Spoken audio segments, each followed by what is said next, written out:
आज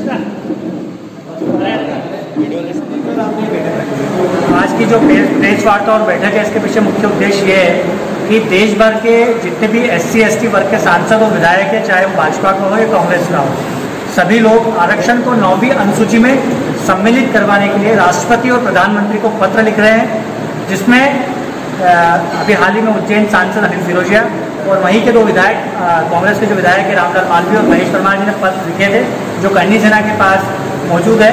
और इसीलिए हम लोगों ने उनका विरोध शुरू किया है कि अगर आरक्षण 9वीं अनुसूची में चला गया तो भविष्य में सुप्रीम कोर्ट, हाई कोर्ट किसी भी प्रकार का डिसीजन इस पर नहीं दे पाएगा।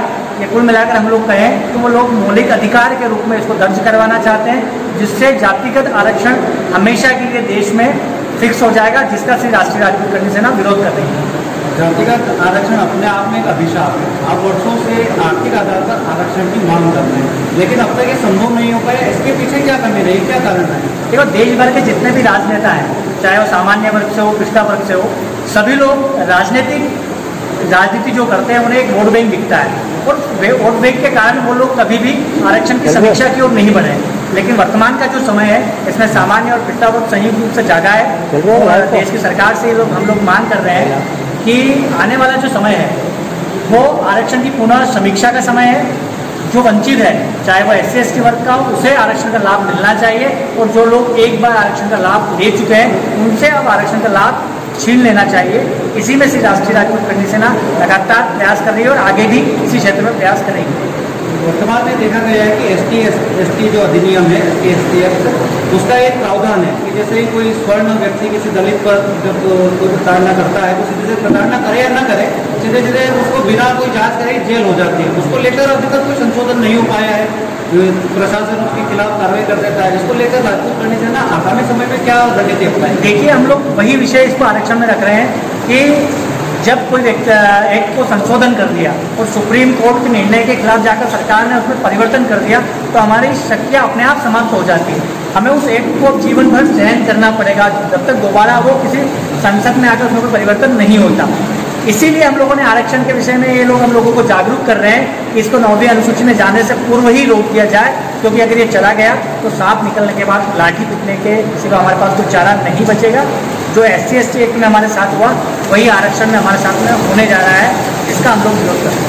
जैसा कि आपने अपने स्वभाव को संशोधित करने की ओर बताया कि आपका किसी भी समाज का कोई विरोध नहीं, सभी को साथ में लेकर चलने का SC ST या अपने जो स्वर्ण समाज है उसको क्या हमारे चैनल के माध्यम से क्या अपील करेंगे?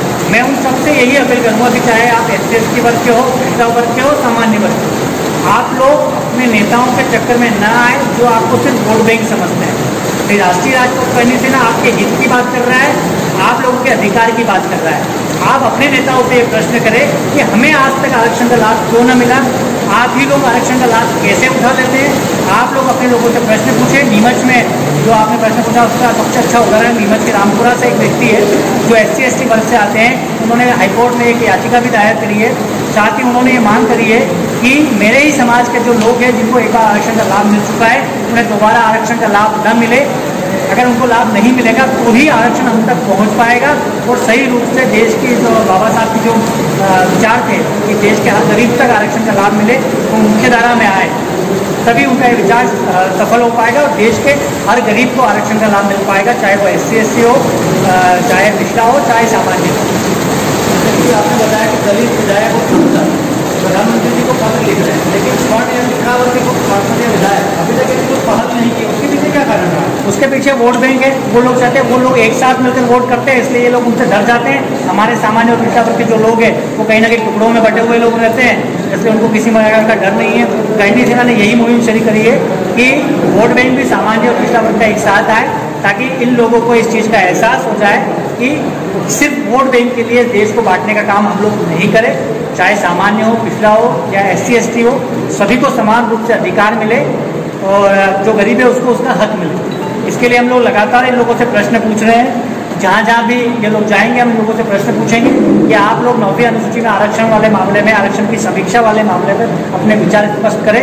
अगर आप लोग देश हित में सभी लोगों के साथ हैं तो आपका स्वागत है। अगर आप लोग किसी वर्ग विशेष का समर्थन करते हैं तो आप लोगों का विरोध होगा।